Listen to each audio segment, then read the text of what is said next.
Hello बच्चों। तो मैं शिवांश, आप लोगों का बहुत बहुत नमस्कार और एक बार फिर से स्वागत करते हैं आपका अपने एजुकेशनल प्लेटफॉर्म शिवांश क्लासेस पे। जैसा कि आप लोगों को पता है कि यहाँ पे क्लास इंग्लिश, मैथ और साइंस का क्लास संचालित किया जाता है। कक्षा 9, 10, 11, 12 में आप लोग पढ़ रहे हैं तो आप लोगों के लिए बेस्ट एजुकेशनल चैनल ये है। और केवल यूपी बोर्ड के बच्चों के लिए नहीं, यहाँ तक कि बिहार, राजस्थान, मध्य प्रदेश जहाँ भी एनसीईआरटी लागू है और आप लोग सीबीएसई से भी हैं तो भी इसको पढ़ सकते हैं। खाली थोड़ा मोड़ा लैंग्वेज का अंतर आ सकता है, ठीक है। कॉन्सेप्ट सेम रहेगा, चाहे सीबीएसई हो चाहे यूपी हो। तो आज हम लोग देखने वाले हैं कि रासायनिक समीकरण को कैसे संतुलित किया जाता है।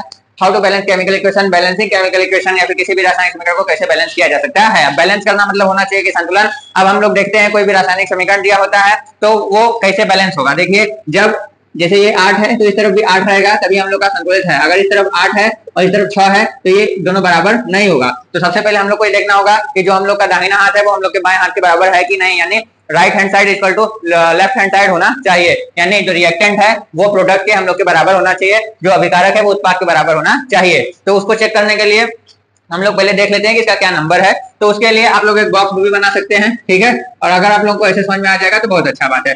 उसमें आप लोग लिख सकते हैं एक तरफ तत्व, एक तरफ अभिकारक, ठीक है, और एक तरफ उत्पाद। क्या लिख सकते हैं? उत्पाद, ठीक है। फिर आप लोग लिख सकते हैं कि कौन कौन सा तत्व है, जैसे कि मान लो हाइड्रोजन हो गया, ऑक्सीजन हो गया, नाइट्रोजन हो गया, कैल्शियम हो गया। कौन कौन सा तत्व है, अभिकारक में उसका कितना संख्या है, उत्पाद में कितना संख्या है। अभिकारक यानी रिएक्टेंट में उसका कितना संख्या है, और प्रोडक्ट में उसका कितना संख्या है, और एलिमेंट क्या है, ठीक है। ये तीनों बॉक्स बना के आप लोग देख सकते हैं कि जो है RHS यानी राइट हैंड साइड बराबर LHS यानी लेफ्ट हैंड साइड है कि नहीं, ठीक है। इतना तो सब लोग करता है और सब लोग को इतना आता है। अब हम लोग को परेशानी कहाँ आता है बच्चों?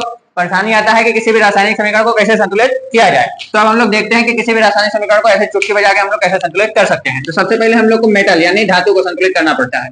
उसके बाद हम लोग आते हैं नॉन मेटल यानी अधातु पर। कहां पर आते हैं? नॉन मेटल यानी अधातु, फिर ऑक्सीजन और फिर हाइड्रोजन को संतुलित कर देते हैं। देखो, धातु, फिर कहां जाओगे? अधातु, फिर कहां जाओगे? ऑक्सीजन और फिर हाइड्रोजन, ठीक है। तो इसमें कोई दिक्कत नहीं होने वाला है। अब आप लोग को समस्या आएगा कि सर धातु क्या होता है, फिर अधातु कैसा होता है, कैसे पहचाने। देखिए, अब इसको पहचानने का एकदम बहुत ही बम्पर ट्रिक ला दिए हैं। जैसे कि 90% में आप लोगों को पता चल जाएगा धातु या फिर मेटल, ठीक है। ये मेटल है इसलिए इसके लास्ट में जो है एम का आवाज आएगा, ठीक है। और जो नॉन मेटल है, जो नॉन मेटल है या फिर अधातु है, जो क्या है? अधातु है, उसके लास्ट में हम लोग को एन का आवाज देखने को मिलेगा। जैसे कि कैल्शियम, मैग्नीशियम, एल्यूमिनियम, ये सब क्या है? धातु है ये। लेकिन 90% जगह हम लोग को देखने को मिल जाएगा। 10% जगह ऐसा भी हो सकता है जहाँ ये पालन नहीं करे। तो पूरी तरीके से इस पर डिपेंड नहीं रहना है, लेकिन 90% जगह हम लोग का काम हो जाएगा, ठीक है। तो चलिए देख सकते हैं कि जिसके लास्ट में एम आए वो धातु और जिसके लास्ट में एन है वो अधातु, ठीक है। तो अब चलिए देखते हैं कि क्या होता है। पूरी तरीके से इस पर डिपेंड नहीं रहना है बच्चों, क्योंकि ये ट्रिक है और ट्रिक हर जगह काम नहीं करता है। कुछ कुछ एक्सेप्शन आता है केमिस्ट्री में जो आपको फंसा सकता है, और केमिस्ट्री जो है एक्सेप्शन या फिर अपवाद से भरी हुई है। तो सबसे पहले देखिए धातु क्या है। हाइड्रोजन है? नहीं। नाइट्रोजन है? नहीं। ऑक्सीजन है? ऑक्सीजन हाइड्रोजन को बाद में संतुलित करना है। तो जो नाइट्रोजन है वो धातु है ही नहीं। तो कैल्शियम, हाँ ये धातु है। ऑक्सीजन हाइड्रोजन को बाद में ही करना है, कैल्शियम धातु है, ठीक है। तो सबसे पहले कैल्शियम का संख्या देख लीजिए, इधर और इधर सी बराबर है कि नहीं। हाँ देखिए, इधर भी एक है, इधर भी एक है। उसके बाद अधातु, अधातु यानी नॉन मेटल, नाइट्रोजन, नाइट्रोजन इधर 1 है और इधर नाइट्रोजन का संख्या कितना है? 1 2 जार 2 1 जार। देखिए, अंदर 1 1 है और बाहर 2 से मल्टीप्लाई है, यानी 2 1 जार 2, यानी इधर नाइट्रोजन का संख्या 2 है, यानी बराबर नहीं है। यहाँ नाइट्रोजन को हमको 2 करना पड़ेगा, तो 2 करने के लिए बाहर मल्टीप्लाई कर देंगे, क्योंकि कोई भी अगर हम लोग ब्रैकेट लगा देते हैं इस प्रकार से तो ब्रैकेट के अंदर, नीचे, बाहर और पीछे कोई बदलाव नहीं करेंगे, जो भी करेंगे आगे करेंगे, ठीक है। तो सबसे पहले हम लोग 2 का गुणा कर दिए, तो 2 का गुणा देखिए इसके साथ भी हो जाएगा, इसके साथ भी हो जाएगा और इसके साथ भी हो जाएगा, ठीक है। तीनों के साथ हो जाएगा। तो चलिए देखते हैं। आप जब भी हम लोग कोई गुणा करें फिर हम लोग मल्टीप्लाई करें, तो फिर से पहला स्टेप पर जाना है, यानी पहले मेटल, फिर नॉन मेटल, फिर ऑक्सीजन, फिर हाइड्रोजन, ठीक है। सबसे पहले देखो हम लोग गुणा किए तो फिर देखें सी ए बराबर है, फिर नॉन मेटल 2 ठो एन है, इधर भी क्या है? 2 ठो एन है, यानी 2 ठो नाइट्रोजन है, ठीक है। नाइट्रोजन भी बराबर है। अब उसके बाद देन ऑक्सीजन, ऑक्सीजन का संख्या देखो इधर 3 है और 2 से गुणा हुआ, 3 दूनी के 6, यानी 2 3 जार 6, 6 ऑक्सीजन इधर हो गया और 3 2 जार 6, 6 ऑक्सीजन इधर भी हो गया, ठीक है। लेकिन अभी एक दिक्कत है, अभी यहाँ पर भी ऑक्सीजन है। देखिए 2 ऑक्सीजन इधर है और इधर कितना है? 1 ऑक्सीजन है, यानी कुल मिला के 3 दूनी के 6 और 6 2 8 ऑक्सीजन इधर है, लेकिन 3 दूनी के 6 6 1 7 ऑक्सीजन इधर है। तो अब 1 है तो 1 को 2 बनाने के लिए 2 से गुणा कर दोगे, 2 1 का 2 हो जाएगा, 2 से गुणा कर दो, तो जब 2 से गुणा करोगे हाइड्रोजन से भी हो जाएगा, ऑक्सीजन से भी हो जाएगा।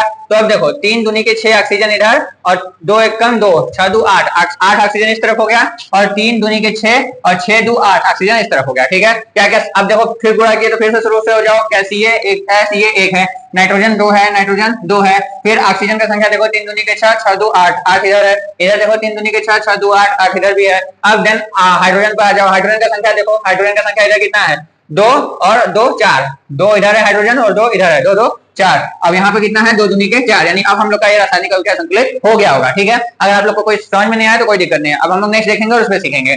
तो देखिए इसमें क्या है, NaOH plus H2SO4 equal to Na2SO4 और H2O। ठीक है, सबसे पहले हम लोग को मेटल, नॉन मेटल, ऑक्सीजन और हाइड्रोजन को क्या करना है, बैलेंस करना है। तो सबसे पहले देखिए सोडियम, लास्ट में क्या आ रहा है, M आ रहा है, यानी धातु होगा। ठीक है, सोडियम का संख्या इधर कितना है, एक है, और इधर कितना है, दो है, तो ये रासायनिक अभिक्रिया संतुलित नहीं है।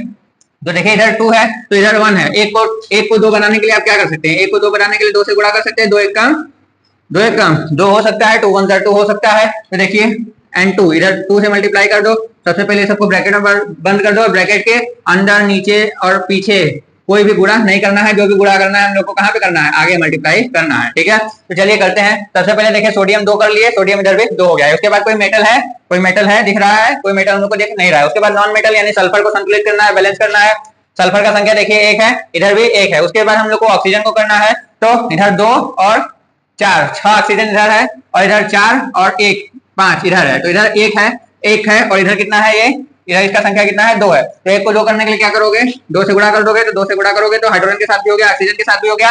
अब देखो जब भी गुणा किए फिर से तुम चले जाओ धातु पर या फिर मेटल पर, फिर अधातु पर, फिर ऑक्सीजन पर, फिर हाइड्रोजन पर। Metal, non metal, oxygen, hydrogen, जब भी आप कुछ भी घटाओ या बढ़ाओ तुरंत आप लोग सुबह से चेक कर लो बराबर है कि नहीं। देखो सोडियम 2 है, सोडियम 2 है, सल्फर 1 है, सल्फर 1 है, ऑक्सीजन देखो 2 और 4 6 है, 4 और 2 6 है। ठीक है, अब उसके बाद हाइड्रोजन देखो, हाइड्रोजन का संख्या 2 और 2 4, इधर 2 दूनी के 4, यानी ये भी रासायनिक अभिक्रिया संतुलित हो गया, इसमें कोई दिक्कत नहीं होना चाहिए। अब देखो तीसरा रासायनिक अभिक्रिया क्या है, BaCl2, उसके बाद plus H2SO4 equal to BaSO4 फिर HCl। ठीक है, तो अब देखो हम लोग इसको संतुलित करेंगे, Ba बेरिलियम, M आ रहा है लास्ट में, यानी धातु होगा, इधर धातु एक है और इधर भी धातु एक है, Ba बराबर है। उसके बाद क्लोरीन, क्लोरीन जो है वो अधातु है। ठीक है, तो Cl2 इधर है और इधर क्या है, Cl है खाली, तो इधर 2 गुणा कर दो, क्यों, क्योंकि ब्रैकेट बंद कर दो और ब्रैकेट के ऊपर, अंदर और पीछे गुणा नहीं करना है, गुणा कहाँ करना है, आगे करना है। तो देखो Ba एक है, इधर Ba एक है, यानी धातु बराबर है, मेटल संतुलित है। Cl इधर 2 है, Cl इधर 1 है, तो एक को 2 से गुणा करोगे तब वो 2 हो जाएगा, 2 से गुणा कर दो, हाइड्रोजन के साथ भी हो गया, क्लोरीन के साथ भी हो गया। अब जब भी गुणा करो फिर से पहला स्टेप पर आओ, Ba इधर एक है, इधर भी एक है, Cl इधर 2 है, इधर भी 2 है। ठीक है, सल्फर इधर एक है, इधर भी एक है, ऑक्सीजन इधर कितना है 4 और इधर भी कितना है 4। ठीक है, हाइड्रोजन इधर कितना है 2 और हाइड्रोजन इधर कितना है 2, यानी हम लोग का ये भी रासायनिक अभिक्रिया संतुलित हो गया, ये भी बैलेंस हो गया केमिकल इक्वेशन। अब देखो लास्ट वाला zinc plus AgNO3 equal to ZnNO3 का ट्वाइस फिर Ag। अब देखिए सबसे पहले जिंक तो जानते हैं कि जिंक जो है वो एक तरीके का धातु है। तो अब Zn इधर एक है और इधर कितना है, एक है। ठीक है, उसके बाद आर्गन इधर कितना है, एक है, इधर कितना है, एक है। उसके बाद नाइट्रोजन एक, ऑक्सीजन 3 और इधर ऑक्सीजन नहीं, नाइट्रोजन इधर 2 है और इधर 1 है। तो सबसे पहले हम लोग इसको 2 से गुणा करके इसको बराबर कर लेंगे। तो हम लोग को पता है कि हम लोग ब्रैकेट लगा लेते हैं और कुछ करना रहता नहीं, हम लोग और कुछ बचता हम लोग पे है भी नहीं, तो ब्रैकेट लगा लो। अब देखो क्या बराबर नहीं है, तो 2 इधर नाइट्रोजन का संख्या 2 है, इधर नाइट्रोजन का संख्या कितना है, 1 है। ठीक है, तो अब इसको 2 करने के लिए सबसे पहले हम लोग मल्टीप्लाई कर देंगे, तो मल्टीप्लाई कर दो 2 से, तो अब इधर Zn फिर से जब भी मल्टीप्लाई करो शुरू से जाओ, Zn1 उसके बाद Ag1 नहीं, Ag1 नहीं है, इधर Ag2 हो गया और इधर Ag कितना हो गया, 1 है, तो इसको भी 2 से मल्टीप्लाई कर दो।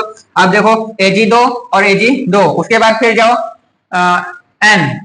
ठीक है, उसके बाद अधातु यानी नॉन मेटल यानी नाइट्रोजन, नाइट्रोजन का संख्या इधर कितना है 2, 2 एक कम 2। ठीक है, और इधर कितना है 2 एक कम 2, इधर भी 2। उसके बाद फिर ऑक्सीजन पर जाओ, यानी 3 दूनी के 6 और इधर 3 दूनी के 6, यानी ये भी रासायनिक अभिक्रिया संतुलित है। सबसे पहले मेटल ये देखिए ये बराबर है Zn। ठीक है, उसके बाद दूसरा मेटल 2 ठो इधर है Ag, 2 ठो इधर है Ag, ये भी बराबर। उसके बाद फिर अधातु नाइट्रोजन का संख्या कितना है 2 है, इधर कितना है 2 एक कम 2, 2 इधर भी है। उसके बाद ऑक्सीजन का संख्या कितना है 3 दूनी के 6, 6 इधर है, 3 दूनी के 6 इधर है। उसके बाद हाइड्रोजन इसमें है नहीं, इसलिए रासायनिक अभिक्रिया संतुलित हो गया। ठीक है, उम्मीद है बच्चों की आप लोग को इतना समझ में आ गया होगा। अगर इसमें कोई दिक्कत है तो आप लोग तुरंत कमेंट करके बताइए, और इसलिए हम लोग जल्दी जल्दी बोल रहे थे ताकि आप लोगों को समय कम वेस्ट हो और आप लोग ज्यादा से ज्यादा सीख सकें। ठीक है, तो उम्मीद करता हूँ कि आप लोग को संतुलित करना आ गया होगा। तो चलिए फिर मिलते हैं आपको दूसरे ट्रिक के साथ। अगर आप लोग को ये वीडियो अच्छा लगा तो इसको ज्यादा से ज्यादा शेयर करिए। धन्यवाद।